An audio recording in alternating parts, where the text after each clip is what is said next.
चर्चा इस बात की हमेशा होती है, मीडिया में ही चर्चा होती है कि विकास वैभव जो है वो राजनीति में आ सकते हैं, चुनाव लड़ सकते हैं, ये चर्चा होती है। बिहट का रहने वाला हूँ, नाम भी गंगा के बिहट गढ़ से सोच पड़ी है। मैं बिहार को बदलते देखना चाहता हूँ। यदि केवल एक पद पर आने से बिहार बदल जाए तो मैं तो सबसे पहला आदमी होगा चाहूँगा। क्या उद्देश्य और क्यों ये शुरू किया गया? अब तो बिहार के 38 जिलों में इसका विस्तार हो चुका है। भोपाल के आसपास घूमते थे तो मैंने देखा अखंड भारत के अवशेष थे जब पाटलिपुत्र से शासन होता था और वहाँ के लोग बिहारी पे हंसते थे। तब उसी समय डायरी में लिखता हूँ, डायरी रखी हुई आप देख सकते हैं। मैं उसमें बड़ी पीड़ा के साथ मैंने अंकित किया था कि यदि अपने जीवन में कुछ कर सकूँ जिससे बिहार पुनः उस प्रकार की गरिमा उसकी वापसी हो। और लेट्स इंस्पायर बिहार एक प्रयास है वैसे लोगों को जोड़ने का जिनके हृदय में बिहार बसता है, जो बिहार को कुछ देना चाहते हैं और चाहते हैं कि अपने जीवन काल में जैसे हम संघर्ष जो आपस में हम करते हैं जाति के नाम पर, संप्रदाय के नाम पर, लिंग भेद के नाम पर, इसको छोड़कर सहयोग की भावना के साथ कुछ योगदान करेंगे।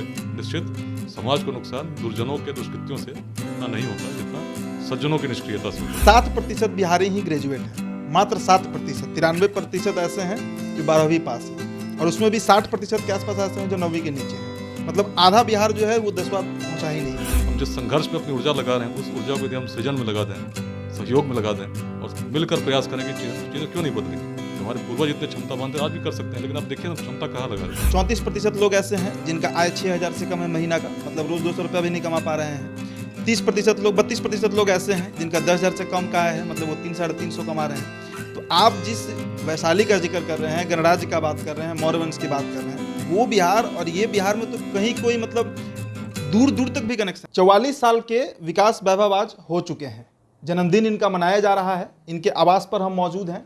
लेट्स इंस्पायर बिहार पर भी हम चर्चा करेंगे, जन्मदिन पर भी हम बात करेंगे और भविष्य की रणनीति क्या है, ये तमाम हमारे सवाल होंगे। सर, सबसे पहले तो आपको जन्मदिन की बहुत शुभकामनाएं। जी धन्यवाद।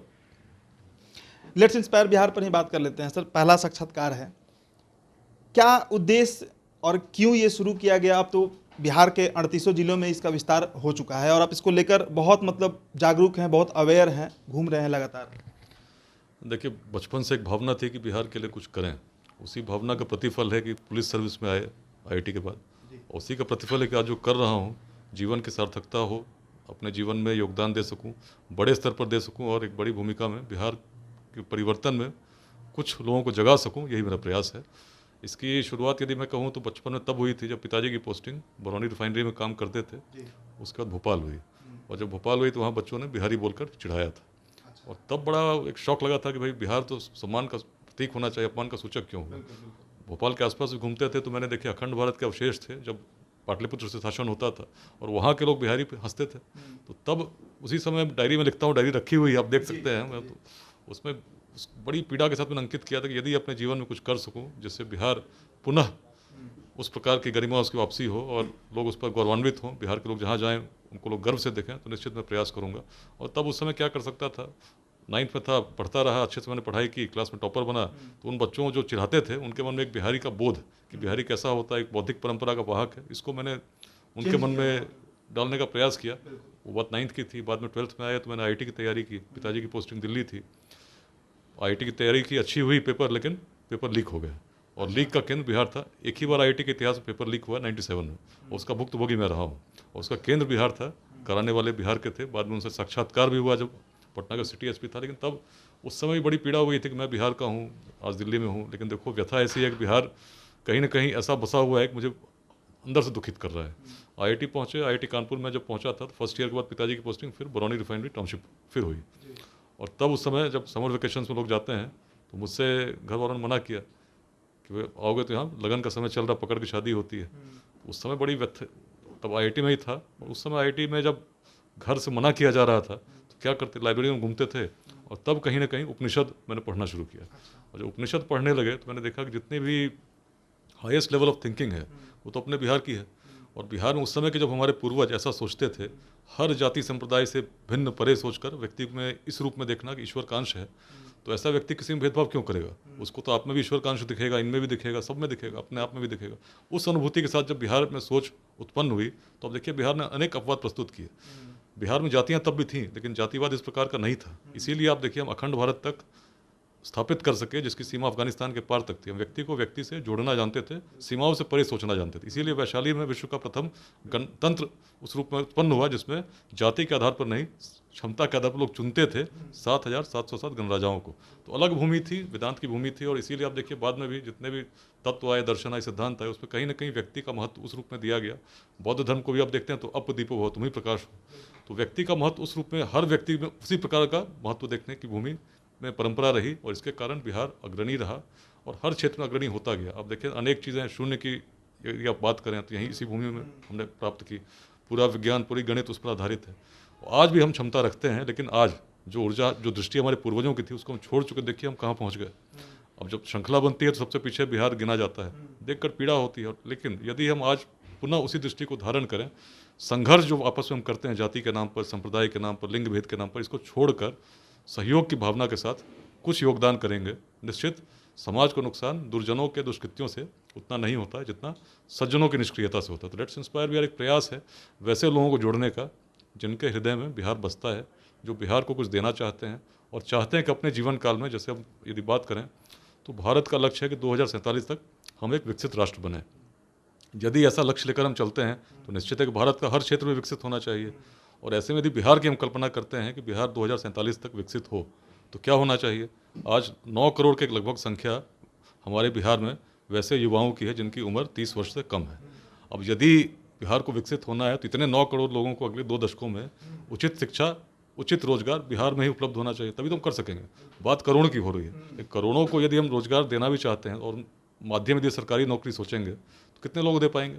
कुछ लाख, संभव ही नहीं है। तो संभव नहीं है। तो इसीलिए हमको बिहार में उस कैपेसिटी का निर्माण करना होगा जिसमें इतने करोड़ लोगों को हम नौकरी दे सकें। और ये तभी संभव है जब एंटरप्रेन्योरशिप, उद्यमिता का विकास होगा। और इसकी प्रेरणा हमको हर विद्यालय में, महाविद्यालय में, पंचायत में इसके लिए तैयारी करनी होगी, व्यापक तैयारी करनी होगी, तभी तो भारत विकसित होगा। और इस प्रयास में समाज की सबसे बड़ी भूमिका है कि समाज में हम इस प्रकार की जागृति लाएं कि जब तक उद्यमिता का विकास नहीं होता बिहार में कहीं आगे नहीं बढ़। शिक्षा, उद्यमिता जब विकसित होगा तो समतामूलक समाज स्वतः निर्मित होगा। तो शिक्षा, समता, उद्यमिता, इन 3 मंत्रों के साथ अपने पूर्वजों की दृष्टि के साथ बिहार में परिवर्तन संभव है। यही संदेश है लेट्स इंस्पायर बिहार का। इसमें आज लगभग 75,000 लोग व्हाट्सएप ग्रुप्स में जुड़े हुए हैं और अलग अलग प्रयास कर रहे हैं, योगदान कर रहे हैं अपने अपने जिलों में भी, भारत के महानगरों में भी, विदेशों में भी, जहाँ रहते हैं। जिस रूप में योगदान कर सकते हैं यही प्रेरणा देने का प्रयास करें कि आप भी उस रूप में बिहार के लिए कुछ तो करो। यदि आप बदलना चाहते हो, थोड़ी सी भावना आपकी है तो कुछ प्रयास कीजिए, निश्चित बिहार बदलेगा। आप शिक्षा की बात कर रहे हैं सर। अभी जातीय जनगणना का रिपोर्ट आया, हम जाति पर बात नहीं करेंगे। आर्थिक सर्वे की रिपोर्ट में बताया गया कि 7% बिहारी ही ग्रेजुएट हैं, मात्र 7%। 93% ऐसे हैं जो 12वीं पास हैं और उसमें भी 60% के आसपास ऐसे हैं जो 9वीं के नीचे हैं। मतलब आधा बिहार जो है वो 10वां पहुँचा ही नहीं है। प्रति व्यक्ति आय में 34% लोग ऐसे हैं जिनका आय 6,000 से कम है महीना का, मतलब रोज़ 200 रुपया भी नहीं कमा पा रहे हैं। 32% लोग ऐसे हैं जिनका 10,000 से कम का आय है, मतलब वो 300-350 कमा रहे हैं। तो आप जिस वैशाली का जिक्र कर रहे हैं, गणराज्य का बात कर रहे हैं, मौर्य वंश की बात कर रहे हैं, वो बिहार और ये बिहार में तो कहीं कोई मतलब दूर दूर तक भी कनेक्शन नहीं है। ना, यही तो द्रवित करने वाली बात है। जहाँ क्षमता असीम है, आप जब पूरे भारत का नेतृत्व कर सकते थे, वहाँ अपने ऐसी स्थिति क्यों हुई? उसका यदि आप कारण पे विश्लेषण करें तो मैं चिंतन करता हूँ क्यों हुई। हम जिस संघर्ष में अपनी ऊर्जा लगा रहे हैं उस ऊर्जा को यदि हम सृजन में लगा दें, सहयोग में लगा दें और मिलकर प्रयास करने की चीज़ें क्यों नहीं बदलेंगी? जो हमारे पूर्वज इतने क्षमता मानते आज भी कर सकते हैं, लेकिन आप देखिए हम क्षमता कहाँ लगा रहे हैं। बिल्कुल बहुत ही सारे आंकड़ों को मैंने भी पढ़ा है, केवल इन्हीं आंकड़ों को नहीं, पूरे राष्ट्रीय आंकड़े भी जो प्रकाशित होते हैं तो देखकर हम सभी, और कहीं ना कहीं वही कारण है कि लेट्स इंस्पायर बिहार इस अभियान की मैंने शुरुआत की कि समाज जुड़े, समाज अपनी भूमिका समझे कि मेरी क्या भूमिका है। केवल हम यह नहीं सोचें कि कोई आएगा और बदल देगा। यदि बिहार को बदलना है तो उसमें हर व्यक्ति महत्वपूर्ण है और हर व्यक्ति को संकल्प लेना होगा कि मैं ही बदलूंगा बिहार, मैं भी प्रयास करूंगा। और जब तक ऐसा नहीं करते तो कहाँ बदलेगा? व्यापकता आप समझ लीजिए, करोड़ों लोगों को आपको रोजगार भी देना है, शिक्षा भी, शिक्षित भी करना है। उसमें यदि हम हर अंग पे काम नहीं करेंगे तो कैसे संभव होगा? एक थोड़ा राजनीतिक सवाल है सर। चर्चा इस बात की हमेशा होती है, मीडिया में ही चर्चा होती है कि विकास वैभव जो है वो राजनीति में आ सकते हैं, चुनाव लड़ सकते हैं, ये चर्चा होती है। कैसे देखते हैं इसको आप? देखिए, जहाँ तक राजनीति की बात है तो मैं तो मानता हूँ कि अच्छे लोगों को राजनीति में निश्चित आना चाहिए, ईमानदार लोगों को आना चाहिए, कर्मठ लोगों को आना चाहिए, जिनके मन में स्वार्थ नहीं, ऐसे लोगों को आना चाहिए। लेकिन जहाँ तक मेरी बात है, मेरा लक्ष्य बहुत बड़ा है, बिहट का रहने वाला हूँ, नाम भी गंगा के बृहट तट से है, सोच बड़ी है। मैं बिहार को बदलते देखना चाहता हूँ। यदि केवल एक पद पर आने से बिहार बदल जाए तो मैं तो सबसे पहला आदमी होगा चाहूँगा, लेकिन ऐसा मुझे होता दिखता नहीं। मैं चाहता हूँ बिहार तभी बदलेगा, जैसे मैंने बात की, हर अंग में परिवर्तन हो, उसके समाज को जगाने का काम कर रहा हूँ। लंबा अभियान है, लंबा चलेगा, और जहाँ भी रहूँ, जैसे भी रहूँ, इस अभियान में लगा रहूँगा, ताकि हर बिहारवासी के मन में इस प्रेरणा को जागृत कर दूँ कि भाई बिहार बदलना है, तो इसमें आपकी भी भूमिका होगी। चलिए, तो विकास वैभव हैं, बिहार बदलने की सोच रखते हैं और बचपन से ही इस सोच के साथ बड़े हुए, आईआईटी में गए, उसके बाद यूपीएससी किए और अब बिहार में सेवा दे रहे हैं। फिलहाल इस चर्चा में इतना ही। मेरा नाम उदित तारन है, बहुत बहुत शुक्रिया।